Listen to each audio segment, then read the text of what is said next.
నమస్తే అండి. అయితే నేరేడు పళ్ళు ఈరోజు నేరేడు పళ్ళు ఇష్టమని చెప్పేసి తీసుకొచ్చారు. ఇయర్లీ మనం ఏ సీజన్ వారీగా ఏ ఫ్రూట్స్ వస్తే ఆ ఫ్రూట్స్ తింటాం కదండి. నిజంగా భగవంతుడు చాలా గొప్పవాడండి. అంటే నేను చెప్పడం కాదు, నిజంగా ఆయన గొప్పతనం ముందు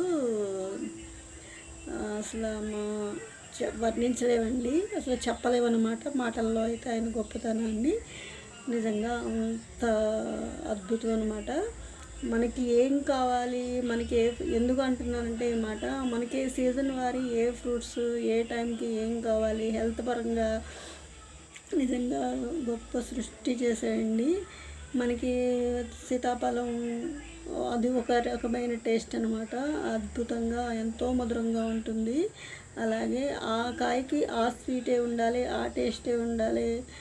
దానికి ఆ రూపం, ఆ టేస్టు అవన్నీ అలా పెట్టాడు. అలాగే మామిడి పండు కూడా ఆ కలరు, ఆ టేస్టు, అలా తీపి అలానే ఉండాలి అని అంత అత్యద్భుతంగా సృష్టించాడండి. అలాగే నేరేడు పళ్ళు, అలాగే ప్రతిదీ సీజన్ వారి వచ్చే ప్రతి ఫ్రూట్ని కూడా ప్రతి ఫ్రూట్స్ కూడా ఏ టైంలో మనం ఏం తీసుకోవాలి, మన హెల్త్ పరంగా అన్నీ చూసి ఆచితూచి మనకి కావలసినవి మనకి ఏర్పాటు చేశాడండి భగవంతుడు. నిజంగా ఆయనకి ధన్యవాదాలు చెప్పుకున్నా తక్కువే. అంటే ధన్యవాదాలు కాదండి, ఆయనకి రోజు పుష్పం పత్రం ఫలం తోయం అన్నారు కదా, అవి ఓన్లీ అలాగా ఇచ్చినవి కూడా మనం ఎన్ని ఇచ్చినా కూడా చాలా తక్కువేనండి. ఆయనకి ఎన్ని మనకి మనం ఎంత పూజ చేసినా, ఎంత మనం ఆయనకి మనమైతే ఏమీ ఇవ్వలేము, అన్నీ మనకే ఆయన ఇస్తాడనమాట. కానీ ఆయన ఇచ్చిన దాంట్లో మనం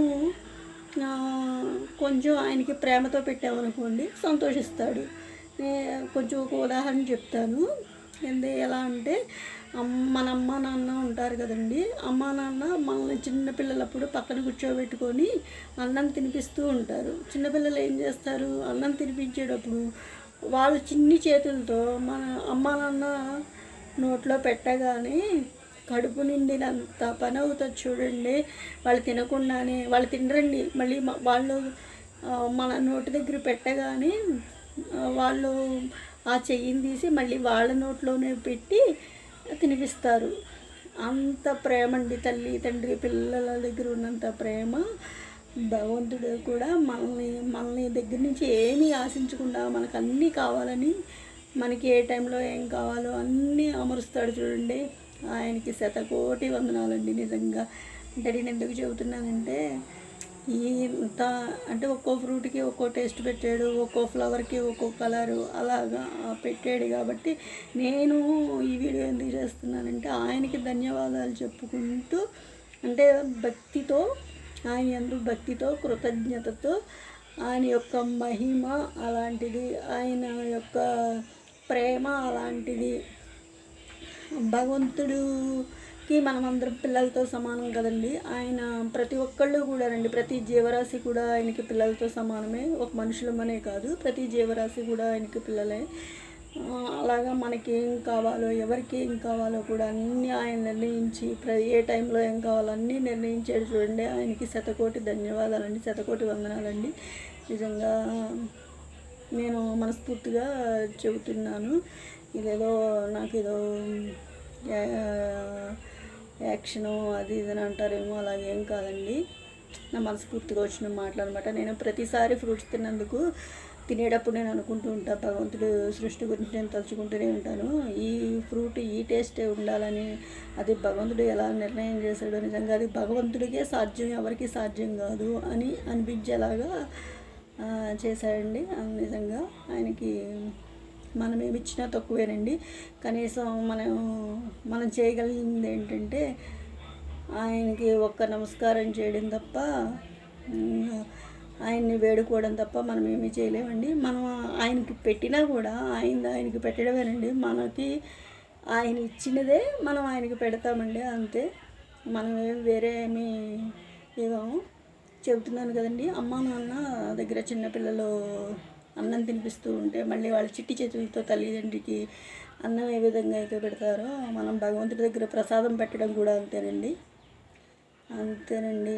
నిజంగా దేవుడికి ధన్యవాదాలు చెప్పుకుంటున్నా. ఇలాంటి ఫ్రూట్స్ ఈ టైంలో, ఈ సీజన్లో ఈ ఫ్రూట్స్ తినాలని ప్రతిదీ కూడా కూరగాయల దగ్గర నుంచి, ఫ్రూట్స్ దగ్గర నుంచి ప్రతిదీ సృష్టించి మనకి ముందు పెట్టాడు చూడండి. ఆయనకి శతకోటి నమస్కారాలండి, ధన్యవాదాలు. నాకేం చెప్పాలో ఎలా చెప్పాలో కూడా నాకు తెలియడం లేదు. ఆయన యందు కృతజ్ఞతాభావంతో, ఆయన యందు భక్తిభావంతో, కృతజ్ఞతాభావం ప్లస్ భక్తిభావంతో నేనైతే ఈ వీడియో అయితే చేస్తున్నాను. అంతేనండి.